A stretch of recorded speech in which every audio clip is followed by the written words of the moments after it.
भारतीय शास्त्रीय संगीताच्या समृद्ध परंपरेत ग्वाल्हेर घराण्याचा एक अत्यंत मानाचे आणि मूलभूत स्थान आहे।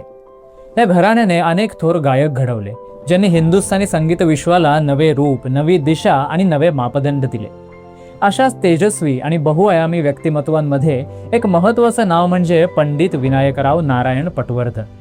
त्यांचं आयुष्य म्हणजे केवळ गायन नव्हे, तर संगीताची कठोर साधना, शिस्तबद्ध जीवन आणि गुरुभक्ती यांचा अतिशय सुंदर संगम होता। नमस्कार मंडळी, नाट्यविश्वास पुणे ह्या आपल्या खास मराठी चॅनलमध्ये तुमचं मनःपूर्वक स्वागत आहे। आज आपण स्मरण करणार आहोत अशा महान कलाकाराचं ज्यांनी भारतीय शास्त्रीय संगीताला समृद्ध केलं, पंडित विनायकराव पटवर्धन। त्यांच्या जयंतीनिमित्त त्यांना विनम्र अभिवादन। विनायकरावांचा जन्म 22 जुलै 1898 रोजी महाराष्ट्रातील मिरज या शहरात झाला। लहानपणापासूनच त्यांच्यावर सांगीतिक वातावरणाचा प्रभाव होता। सतार आणि शास्त्रीय संगीतासाठी प्रसिद्ध असलेल्या मिरजने त्यांच्या मनावर सुरांची अमिट छाप उमटवली। त्यांचे बालपण तसे संघर्षमय होते। लहान वयातच आई वडिलांचे छत्र हरपले आणि त्यांचे पालन पोषण काका केशवराव कोरटकर यांनी केले। काका स्वतः संगीतप्रेमी असल्यामुळे त्यांनी विनायकरावांना लहानपणापासूनच संगीत शिक्षणाकडे वळवलं। घरातील शिस्त, साधेपणा आणि भक्तिभाव हे गुण विनायकरावांच्या व्यक्तिमत्वावर खोलवर रुजले। संगीत शिक्षणाची सुरुवात त्यांनी कोल्हापूर आणि मिरज परिसरात केली।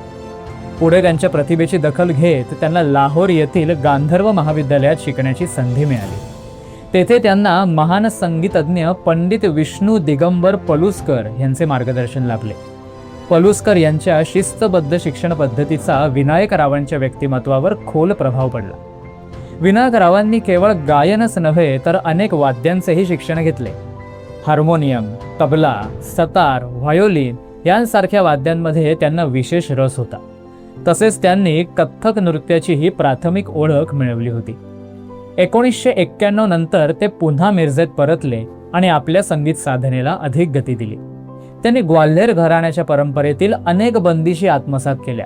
साधारण 150हून अधिक बंदिशी त्यांना अवगत होत्या। हे त्यांच्या मेहनतीचे आणि स्मरणशक्तीचे प्रतीक आहे। विनायकराव केवळ कलाकार नव्हते, तर ते उत्तम संगीत शिक्षक आणि लेखकही होते। त्यांनी संगीतावर अनेक ग्रंथ लिहिले। त्यांचे प्रसिद्ध पुस्तक राग विज्ञान हे रागांच्या शास्त्रीय अभ्यासासाठी अत्यंत महत्त्वाचे मानले जाते। या ग्रंथात त्यांनी रागांचे स्वरूप, रचना आणि व्याकरण अत्यंत सोप्या पद्धतीने मांडलेले आहे।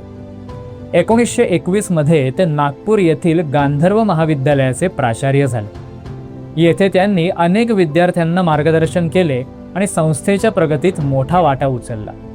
त्यावेळी ते विद्यार्थ्यांमध्ये बुवा साहेब या नावाने लोकप्रिय होते। त्यांना नाट्यसंगीताचीही विशेष आवड होती। मराठी रंगभूमीवरील महान कलाकार बालगंधर्व यांच्याशी त्यांचा निकटचा संबंध आला आणि त्यातून त्यांना नाट्यसंगीत क्षेत्रातही अनुभव मिळाला। या काळात त्यांनी अनेक मैफिलींमध्ये सहभाग घेतला आणि आपली गायकी अधिक परिपक्व केली। 1932 मध्ये त्यांनी पुण्यात गांधर्व महाविद्यालयाची स्थापना केली, जे पुढे भारतीय संगीत शिक्षणाचे एक महत्त्वाचे केंद्र बनले। या संस्थेमुळे अनेक नवोदित कलाकारांना दिशा मिळाली।